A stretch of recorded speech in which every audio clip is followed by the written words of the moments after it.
വയനാട്ടിലെ കോൺഗ്രസ് നേതാവിനെയും മകനെയും വിഷം അകത്തുചെന്ന നിലയിൽ കണ്ടെത്തി. DCC ട്രഷറർ NM വിജയനെയും ഇളയ മകനെയും കോഴിക്കോട് മെഡിക്കൽ കോളേജ് ആശുപത്രിയിൽ പ്രവേശിപ്പിച്ചിരിക്കുകയാണ്. ഇരുവരുടെയും ആരോഗ്യനില അതീവ ഗുരുതരമാണെന്നാണ് വിവരം. മിഥില ബാലൻ ചേരുന്നുണ്ട് കോഴിക്കോട് നിന്ന് കൂടുതൽ വിശദാംശങ്ങളുമായി. മിഥില, കോൺഗ്രസ് നേതാവിനെയും മകനെയുമാണ് വിഷം അകത്തുചെന്ന നിലയിൽ കണ്ടെത്തിയത്. എപ്പോഴായിരുന്നു സംഭവം? ഇവരുടെ ആരോഗ്യനിലയിൽ ഏതെങ്കിലും തരത്തിലുള്ള മാറ്റമുള്ളതായി ആശുപത്രിയിൽ നിന്ന് വിവരം ലഭിക്കുന്നുണ്ടോ? മറ്റു വിവരങ്ങൾ എങ്ങനെയാണ്?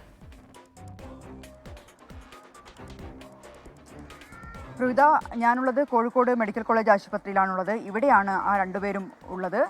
ഇന്നലെ രാത്രി 9 മണിക്കാണ് ഈ ഒരു സംഭവം ഉണ്ടായത്. വിഷം ഉള്ളിൽ ചെന്ന നിലയിൽ കണ്ടെത്തുകയായിരുന്നു.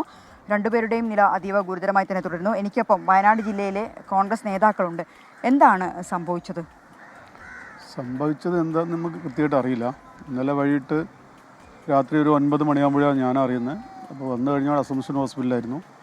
അദ്ദേഹത്തിൻ്റെ പ്രാഥമിക ശുശ്രൂഷയ്ക്ക് നൽകിക്കൊണ്ട് പെട്ടെന്ന് കോഴിക്കോടിലേക്ക് എത്തി. അദ്ദേഹം അങ്ങനെ ചെയ്യാനുള്ളൊരു കാരണം നമ്മളെ അറിവിൽ ഒന്നും ഉള്ളതായിട്ട് ഇതുവരെ നമ്മൾ അറിയപ്പെട്ടിട്ടില്ല.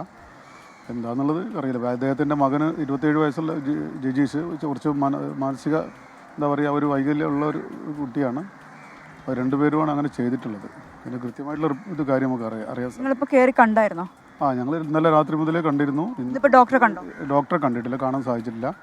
വന്നു കഴിഞ്ഞപ്പോൾ വിജയേട്ടൻ എന്ന് പറയുന്നത് നമ്മുടെ DCC ട്രഷറും കൂടിയാണ്. അദ്ദേഹത്തിൻ്റെ നില കുറച്ചൊരു ബുദ്ധിമുട്ടാണ് പറയുന്നത്. മോൻ്റെ കാര്യത്തിൽ ചെറിയൊരു വ്യത്യാസം കാണിക്കുന്നുണ്ട്. ഇതാണ് നമുക്ക് പറയാനുള്ളത്. എന്തെങ്കിലും ബുദ്ധിമുട്ടുള്ളതായിട്ട് നിങ്ങളുടെ അടുത്ത് പറഞ്ഞിട്ടുണ്ടായിരുന്നു? ഇങ്ങനെ എന്തെങ്കിലും ചെയ്യാൻ ഉള്ളതായിട്ടുള്ള കാര്യങ്ങളൊന്നും നമ്മൾ ഇതുവരെ അങ്ങനെ പറഞ്ഞിട്ടില്ല. പിന്നെ അദ്ദേഹം എന്ന് പറഞ്ഞു കഴിഞ്ഞാൽ വയനാട്ടിലെ ഒരു സീനിയർ നേതാവാണ്. അതാണ് നമുക്ക് ഇതുവരെ അദ്ദേഹത്തിൻ്റെ ഭാഗത്തു നിന്ന് അങ്ങനെ ഒരു ഇതായിട്ട് നമുക്ക് കണ്ടിട്ടില്ല, കാണാൻ സാധിച്ചിട്ടില്ല. പ്രവിത, ഇതാണ് കോൺഗ്രസ് നേതാക്കൾ പറയുന്നത്. കാരണം എന്താണ് എന്നതും ഇതുവരെയും വ്യക്തമല്ല. എന്നിരുന്നാലും കോഴിക്കോട് മെഡിക്കൽ കോളേജ് ആശുപത്രിയിലാണ് രണ്ടുപേരും ഇപ്പോൾ ഉള്ളത്. ഈ DCC ട്രഷറുടെ നില അതീവ ഗുരുതരമായി തുടരുകയാണ്. വെന്റിലേറ്ററിലാണുള്ളത്. അതേസമയം തന്നെ മകൻ്റെ കാര്യത്തിൽ അല്പം പ്രതീക്ഷ നൽകുന്നുണ്ട്. പ്രവിത, എന്താണ് ഇത്തരത്തിൽ ഒരു ആത്മഹത്യയിലേക്ക് നയിച്ചതിനുള്ള കാരണമെന്ന് ആർക്കെങ്കിലും അറിയുന്നുണ്ടോ? ഈ കാര്യങ്ങൾ എന്താണ് നേതാക്കൾ പങ്കുവെക്കുന്നത്? മറ്റ് കുടുംബാംഗങ്ങളുമായി സംസാരിക്കാൻ സാധിച്ചിരുന്നോ?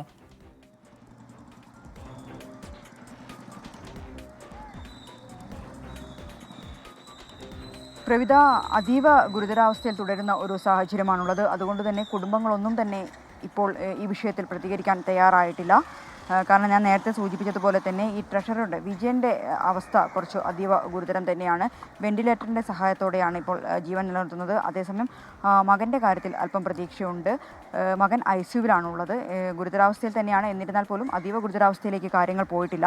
കോൺഗ്രസ് നേതാക്കളുടെ വാക്കുകളാണ് നമ്മളിപ്പോൾ കേട്ടത്. കാരണം എന്തെന്നറിയില്ല. ജില്ലയിലെ പ്രധാനപ്പെട്ട ഒരു കോൺഗ്രസ് നേതാവ് കൂടിയാണ്.